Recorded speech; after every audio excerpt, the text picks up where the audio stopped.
Bonjour à tous et bienvenue sur Crypto Signal. Aujourd'hui, on va parler de pas mal de choses. On va surtout faire la routine habituelle, donc intégration des news du moment, bien évidemment analyse technique et analyse de liquidité. Et concrètement, on va parler aussi un petit peu day trading, donc ça va être sympa. Allez.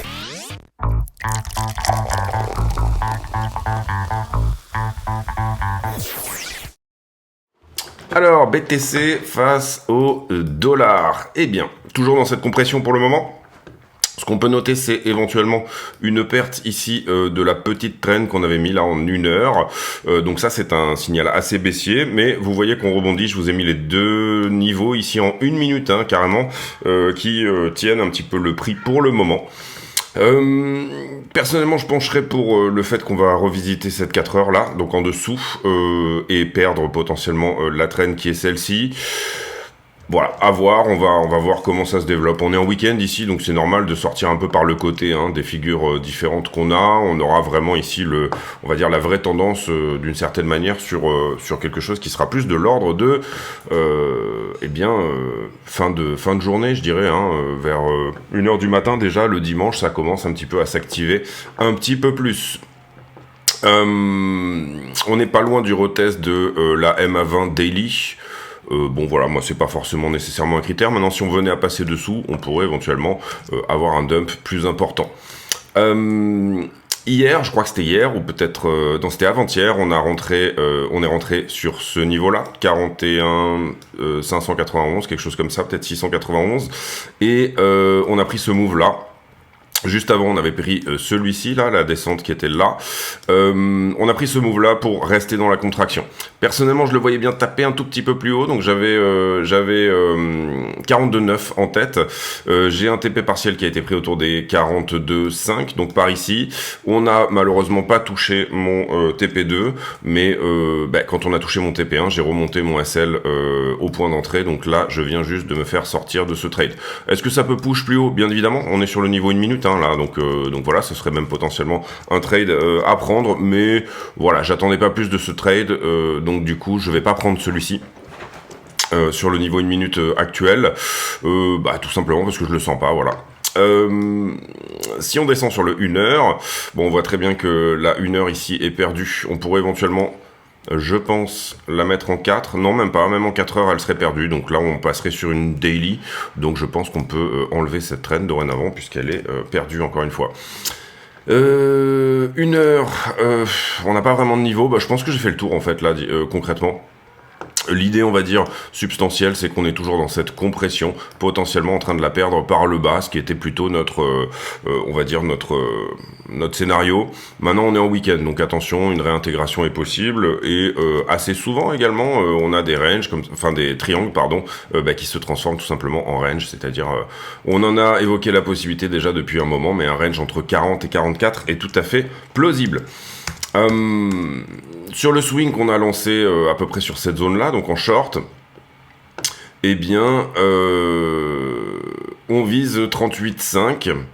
On vise pas mal de choses, on vise la fermeture d'un gap CME, on vise un niveau qui est relativement logique, c'est-à-dire la borne ici haute du range précédent, là d'où on est sorti quand même assez violemment et sans jamais réellement retester ce range-là. Et on vise également 32 pour une correction plus importante, mais le TP1 serait déjà largement profitable. Donc voilà, on va essayer de pas trop être gourmand non plus, mais on va laisser courir un runner assez conséquent quand même jusqu'à 32. Au cas où, tout simplement, on soit sur un retest plus important. Mais j'ai déjà beaucoup parlé de ce short sur la chaîne, donc on va passer là-dessus. Ensuite, Ethereum contre Bitcoin, il est toujours dans sa compression également. Peut-être également en train de la perdre par le bas. Pour le coup, lui, il est sous sa MA20 et vous le voyez ici, on est au contact de ça. Donc la question, c'est est-ce qu'on revient revisiter le niveau inférieur, voire éventuellement continuer une tendance baissière qui malheureusement a continué déjà depuis un moment. Vous savez que moi, j'étais plutôt fan d'un retournement de Ether dans ces eaux-là et il ne s'est pas retourné. Donc pour l'instant, on reste dans une tendance baissière, rien à dire de ce côté-là. Signe de retournement, bah, c'est juste si on tient ça, hein, tout simplement, déjà, si on tient ce niveau-là. Pour le moment, ça semble être le cas, mais vous voyez ici qu'il n'arrive pas à se défaire de cette distribution-là en 4 heures. Donc, il y a une belle distribution de Ethereum contre Bitcoin. Cassez ça, et ça y est, vous avez votre retournement. Vous avez ce gros W ici qui vient retourner la structure, tout simplement. Pour le moment, on n'a pas ça. Il va falloir casser cette trend, hein. Il va falloir que Ether surperforme par rapport à Bitcoin si on veut aller dans le sens de ce trade également, hein, puisque je le rappelle, on avait swappé une partie de nos Ether en Bitcoin et pour le moment ça se passe pas très bien. Donc du coup voilà, c'est des choses qui arrivent. Et puis derrière, sur je dirais Ether sur les perps, même chose, on a la même compression que Bitcoin. Est-ce que lui pour le coup il a perdu sa trend? Pas nécessairement. Vous voyez qu'elle sera à peu près par ici, on va dire qu'il est dessus, quoi. Hein, c'est quelque chose comme ça. Il me semblait l'avoir mis quelque part, on va dire cette, compression, toujours en triangle. Donc pour le moment, on attend. Et je le répète, la question étant, est-ce qu'on fait ça, c'est-à-dire un nouveau plus haut, ou alors est-ce qu'on fait ça, c'est-à-dire un nouveau plus bas. Donc la réponse, elle se trouve quelque part entre là et là, et donc du coup c'est pour ça qu'on regarde bien évidemment ce triangle pour savoir dans quel sens on a le plus de chances tout simplement de partir. Derrière, le total 3, c'est-à-dire total des alts contre total des alts. On enlève la stablecoin dominance, vous voyez la formule ici. On enlève la stablecoin dominance, on a déjà enlevé, puisque c'est le total 3, Ethereum et Bitcoin, et on regarde la performance par rapport à BTC USD. Alors, on a une jolie structure de retournement ici, épaule tête épaule inversée. Si jamais on arrive à casser les 375 milliards, à ce moment-là, c'est du up only. En revanche, on a également un très beau... à contrario, hein, ici, on a une très belle résistance qui pourrait éventuellement marquer un double top. Donc là, c'est pareil, on va dire que la zone de combat, elle se situe entre ça et ça pour moi. Si on a ici, on a une correction plus prononcée des alts par rapport à Bitcoin qui pourrait se mettre en place. En revanche, si on valide cette structure de retournement-là, qui est une épaule tête épaule inversée, à ce moment-là, on a du up only pendant encore un certain temps. On va voir comment ça se met en place. Je pense, bien évidemment, que si on rentre dans cette logique de correction sur BTC, si jamais elle se met en place, donc cette correction qu'on attend hein, quelque part, mais qui pour l'instant on n'a pas les signaux que c'est réellement le cas, on attend, à ce moment-là les alts vont se prendre une sacrée tannée, parce que si Bitcoin corrige, donc passe nécessairement ici sous sa MA20 par exemple, ou ce genre de choses, ou si jamais il y a une correction plus importante, on va dire ça comme ça, à minima 38,5, je le rappelle, potentiellement 32, les alts vont manger, hein, et c'est normal, le marché va repasser, on va dire, risk-off, c'est-à-dire sur BTC et sur du stablecoin. Maintenant, on va voir ici si c'est éventuellement cette correction qui se met en place, puisqu'on n'a pas du tout de certitude hein, par rapport à tout ça, bien évidemment. Derrière, stablecoin dominance, c'est un peu la même chose, hein, désolé, on n'a aucune réponse là ici, mais c'est pareil, soit on commence à faire une structure haussière ici pour éventuellement aller retester les 10% de stablecoin dominance, donc là c'est l'hypothèse d'une correction, soit tout simplement la stablecoin dominance continue de baisser. Même chose un petit peu, c'est-à-dire qu'on a un espèce de biseau hein, sur la stablecoin dominance, un biseau en descente. Voilà, si on arrive à casser la distribution, qui est celle-ci, plus de stablecoin dans la dominance égale des cryptos qui baissent, donc là c'est une correction. Si on continue tout simplement dans ce biseau, à ce moment-là on continue éventuellement à monter sur la majeure partie des assets. Pareil avec la MA20 qui peut éventuellement vous donner un petit signal.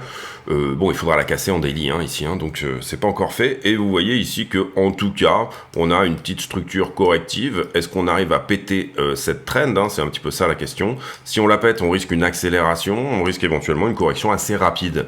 Si jamais on ne la casse pas, enfin, si on la pète, mais qu'il n'y a pas d'accélération à la cassure, voilà, c'est ça que je veux dire, à ce moment-là, on risque tout simplement de venir rechercher une structure plus importante pour éventuellement une correction moins marquée. Voilà, j'aurais tendance à dire ça. Si on voit une accélération très forte ici, ça veut dire qu'il y a un sell-off. Si on ne voit pas d'accélération très forte, il n'y aura pas de sell-off et la correction sera probablement moins marquée.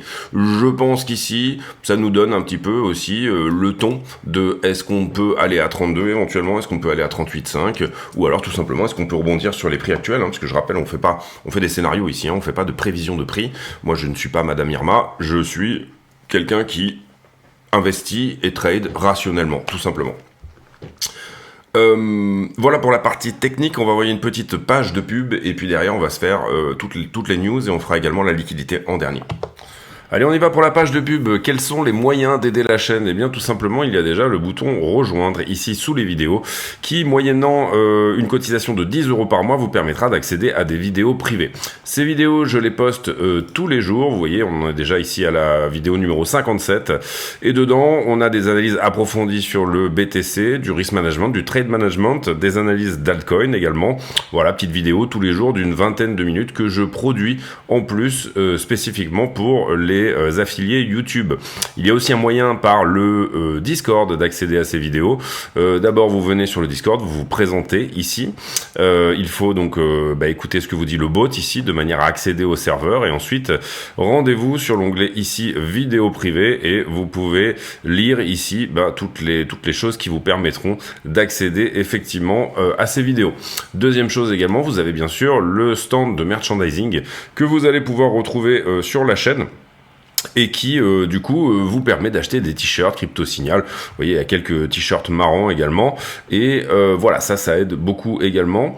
Et puis dans la description de la vidéo, vous avez tous les autres liens ici qui vous permettront également d'aider la chaîne, à savoir achat de Cold Wallet Ledger, abonnement à iBlock que moi j'utilise beaucoup, tous les autres liens sur les autres plateformes également que nous proposons, mais aussi des indicateurs type Luxalgo, etc. Quelques bouquins sur Amazon. Bref, n'hésitez pas à aller regarder tout ça. En plus de la vidéo publique, il y a donc pas mal de choses et notamment, je pense, le Discord qui fonctionne très bien avec, vous le voyez ici, eh bien toute une communauté qui va poster ses analyses et donc ça c'est quand même extrêmement intéressant. Je vous laisse là-dessus, merci de votre écoute, à très bientôt. Et j'en profite pour dire que tous les bénéfices de la chaîne sont reversés à Mécénat Chirurgie Cardiaque, donc n'hésitez pas, tous les bénéfices, c'est-à-dire les revenus YouTube, les affiliations, voilà, tout ce que génère la chaîne, tout simplement.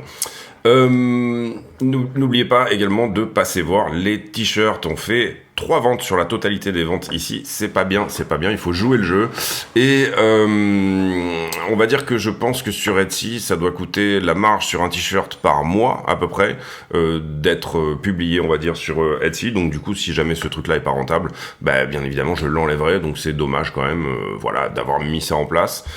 Alors que, voilà, ça pourrait cartonner un petit peu plus. Donc encore une fois, n'hésitez pas, vous avez des t-shirts sympas, vous avez des t-shirts FTX pour la blague, Lehman Brothers, t-shirt Bitcoin accepté ici, des t-shirts Ethereum, tous les t-shirts également Crypto Signal, Silicon Valley Bank, voilà, ça c'est vraiment pour la blague, moi j'aime bien ce type de blague, donc voilà.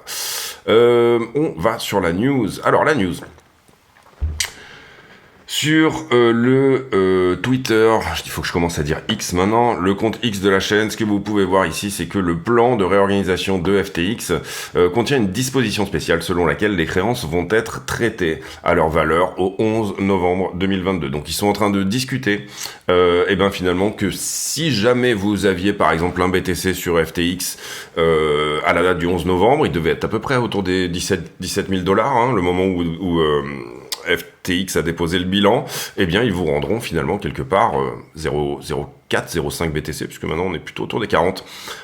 Donc disposition de merde. J'aimerais bien savoir qui empoche la différence. Personnellement, j'ai très peu perdu sur FTX parce que j'ai tout retiré quand j'ai vu que c'était un peu compliqué.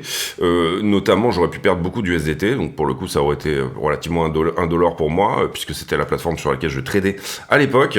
Voilà, quand j'ai vu que ça puait un petit peu, eh bien j'ai préféré sortir et je fais ça systématiquement maintenant. Dès qu'il y a un FUD sur une plateforme, je vais sur une autre tout simplement. Et je le fais vraiment, voilà, je me balade de plateforme en plateforme pour tout simple. Et tout le reste, bien entendu, chez moi, sont sur des cold wallets. Donc du coup, voilà, il y a pas vraiment de risque non plus de ce côté-là. Derrière, les Canadiens qui achètent 371 Bitcoin, il s'agit du Purpose Bitcoin ETF. Et vous voyez qu'effectivement, hier, il y a eu une petite augmentation du nombre de Bitcoin disponibles. Donc, il y a une grosse main canadienne qui a pas mal acheté. Et voilà, donc du coup n'hésitez pas ici à venir nous rejoindre sur le Discord de la chaîne si jamais le Discord, oui aussi, mais pardon, le Twitter, si jamais le cœur vous en dit. Pas grand chose sur le Wall Street Journal, on va passer, ça parle de Gaza, etc. Ici, j'aurais bien aimé comprendre cet article, mais malheureusement j'ai vraiment rien piné, c'est plein de formules, etc. C'est assez mal vulgarisé malheureusement, mais extrêmement intéressant sur les automated market makers. J'ai failli en faire un sujet, et ça m'aurait pris tellement de temps, et je pense que j'aurais dû reprendre des études, hein, si je vous montre si je vous montre le sujet, c'est plein de formules, etc. Et c'est quand même relativement assez mal vulgarisé, malheureusement. Derrière, donc ça on en a parlé, hein, un plan de réorganisation, j'ose espérer que le liquidateur et le juge vont dire non à cette disposition, hein, tout simplement, qui voudrait dire que eh bien, vous êtes remboursé au moment où ils ont déposé tout simplement leur liquidation. Ça on en a déjà parlé hier, hein, il s'agit de la demande de Coinbase d'avoir plus d'informations sur les régulations qui finalement est plus ou moins rejetée par Gary Gensler. Palo, ça doit être une république un peu obscure qui fait un partenariat pour une monnaie numérique de banque centrale avec Ripple. Goldman Sachs qui nous dit ne vous attendez pas à un pic haussier immédiat du Bitcoin juste après l'approbation des ETF. Ici pareil, on parle de Gaza, etc. sur Bloomberg.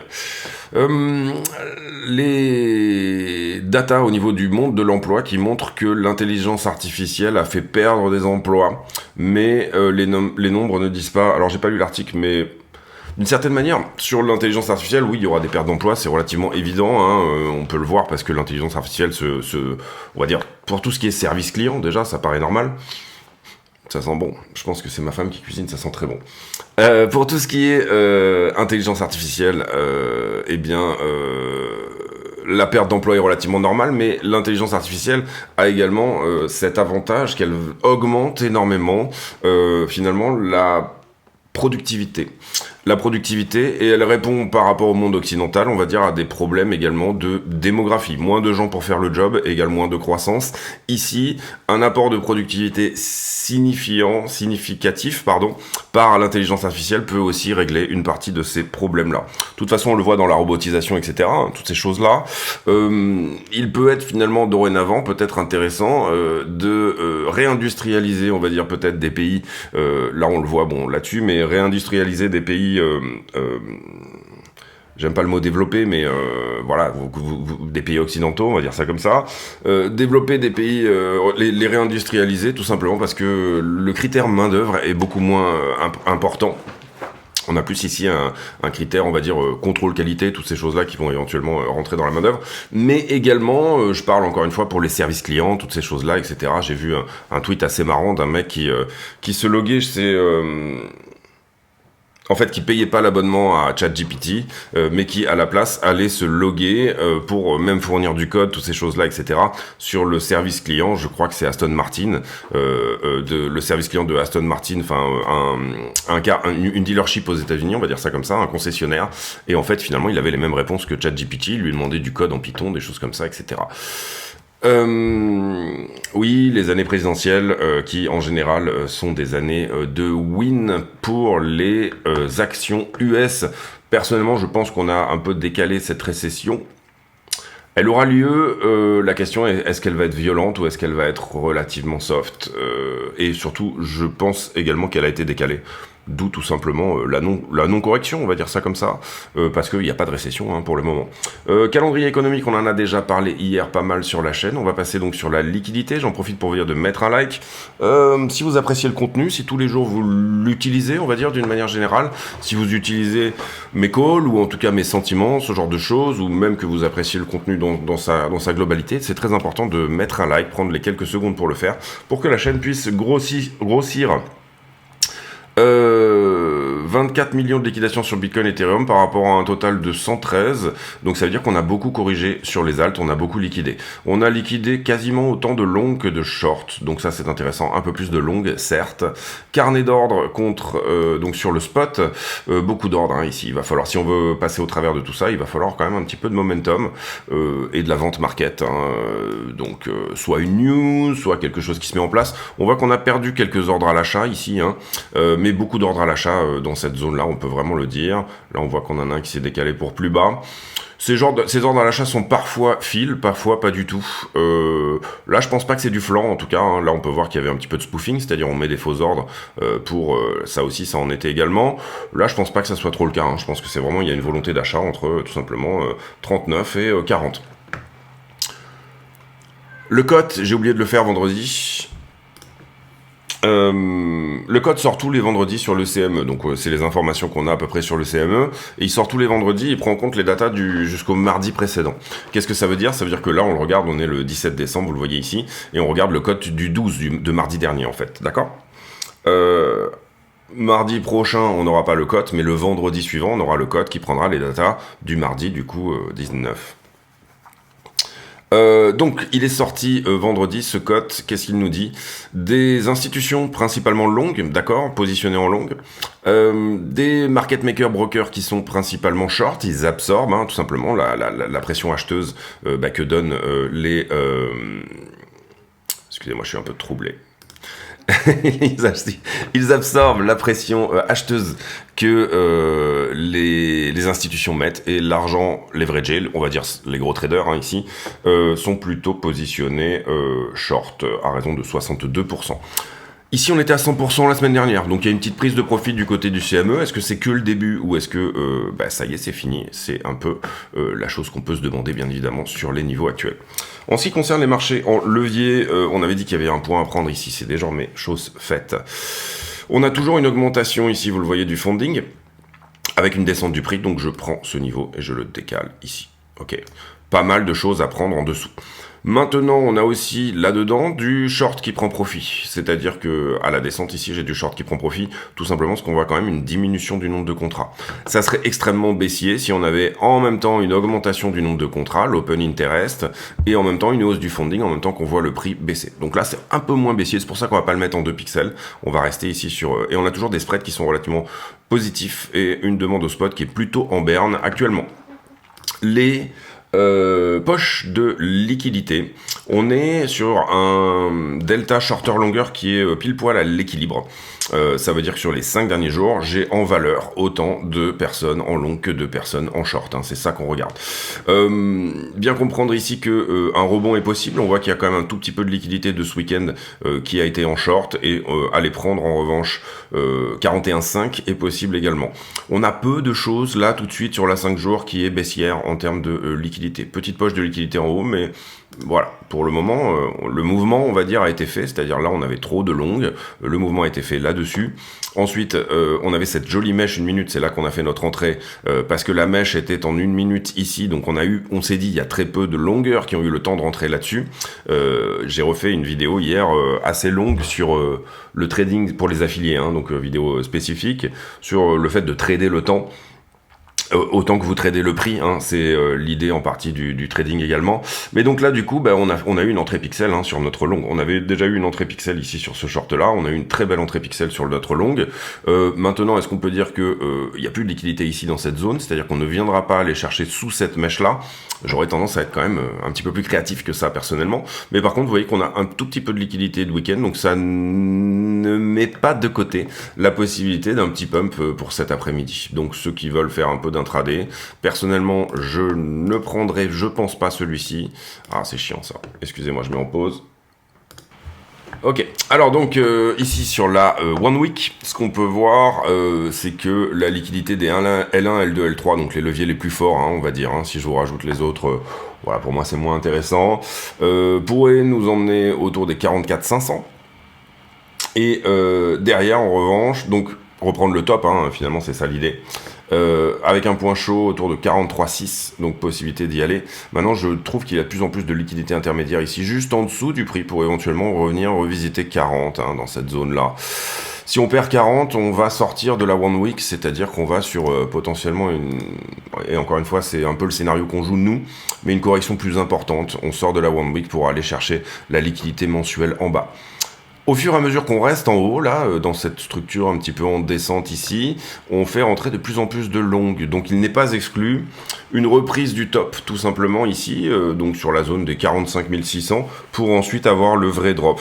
Maintenant, pour le moment, c'est plutôt joli pour un drop. Maintenant, vous comprenez ici qu'on a construit. Vous voyez qu'ici, il n'y avait plus rien. C'était intéressant. Il n'y avait plus grand-chose, on va dire, en haut.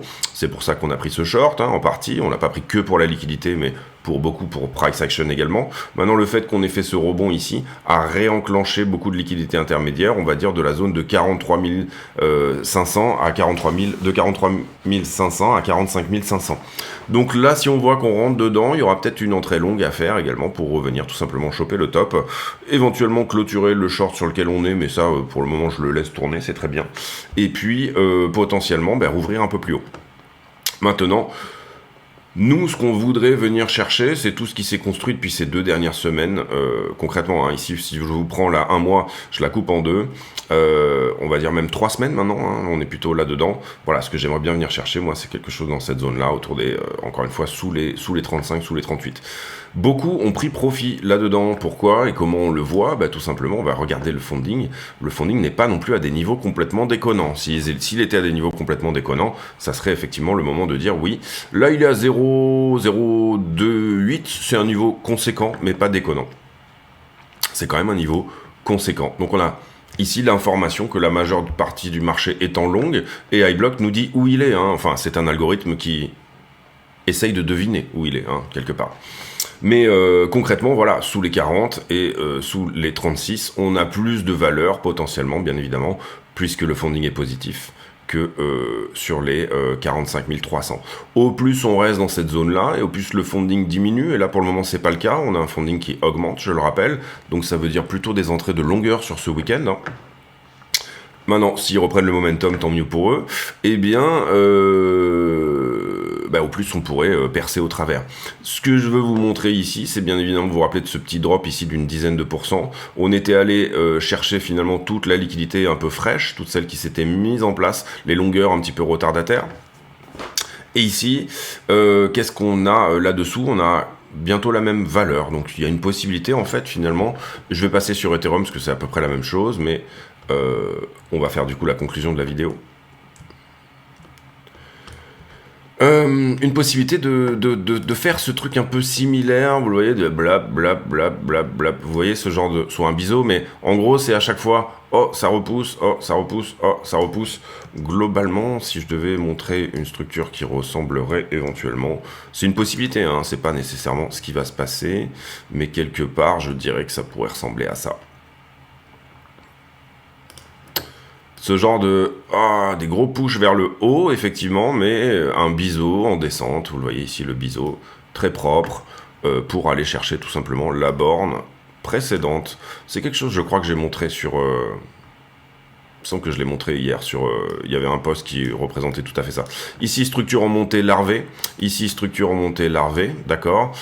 Ensuite, un push, le push qui est là, égale le push qui est là, et ensuite cette espèce de fractal de biseau descendant qui revient revisiter le creux, la vallée qui protège tout le mouvement, le creux ici, la vallée qui protège tout le mouvement, d'accord, là, tac, c'est ça qu'on cherche. Maintenant, est-ce qu'on a la certitude d'y aller ou pas? Non, donc du coup, bien évidemment, c'est une position ici, donc ça nous donnerait finalement un biseau de distribution pré-ETF, hein. Et là, alors ça serait assez rapide du coup, puisque si jamais l'ETF devait être accepté autour du 10 janvier, pas de certitude de ce côté-là, mais vous voyez que techniquement ça serait plutôt joli. Plutôt joli pourquoi? Alors là j'ai mis un peu au hasard la date du 25, bon c'est un petit peu au hasard, mais pourquoi? J'ai cette très belle trend, on va dire, qui est un petit peu comment le mouvement tient, c'est la rouge. On a ici le bottom, on va dire, des 16 000. On a le dump qui nous avait donné 26.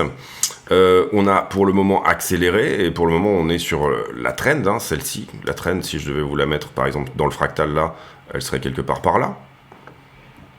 C'est ça. On est retest de tout ça. Quelque part, ici, on aurait donc ce niveau, la vallée précédente, qui protège tout simplement le mouvement, hein, principalement le range, en fait, qui a été fait là-dedans, d'accord, ici. La vallée précédente qui pourrait protéger.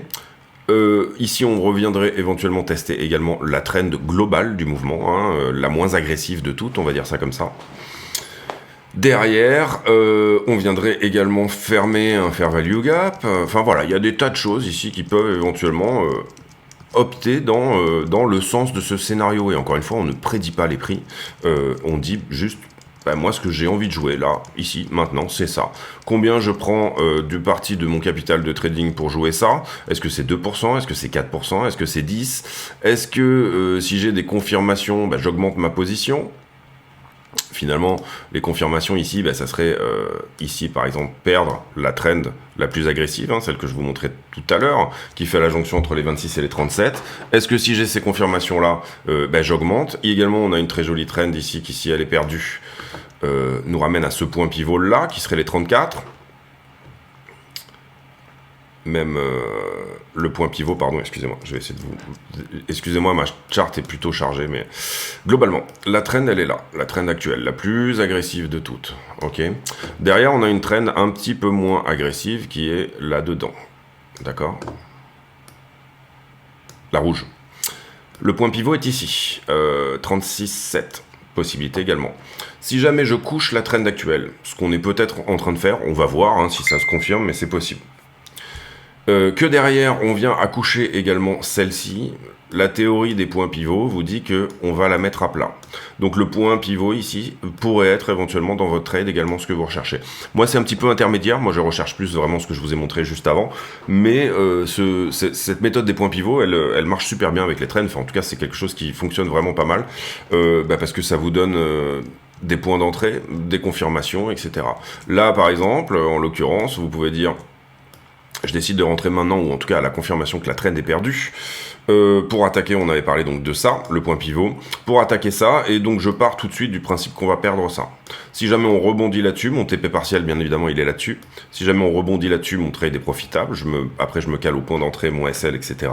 Par contre, si jamais on y va assez rapidement au point pivot, enfin, vous voyez que c'est un système de trading qui vous propose tout de suite invalidation, validation, etc. Point d'entrée, TP, toutes ces choses-là. Ce qui est quand même relativement agréable, hein, on se le cache pas, quand le travail est un petit peu mâché comme celui-là. Au même titre un peu que les Fibo, toutes ces choses-là, voilà, sont des choses qui peuvent éventuellement vous aider dans cette démarche-là. Moi, mon système de trading, il est relativement plus hybride. Il est relativement, voilà, j'utilise vraiment des tas de trucs comme effectivement la liquidité. On l'a vu, beaucoup de price action, c'est-à-dire les niveaux, etc.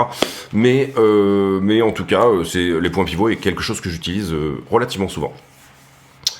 Je vous laisse là-dessus. J'espère que cette vidéo vous a plu. N'hésitez pas à aller vous affilier sur BitGet, Bybit, etc.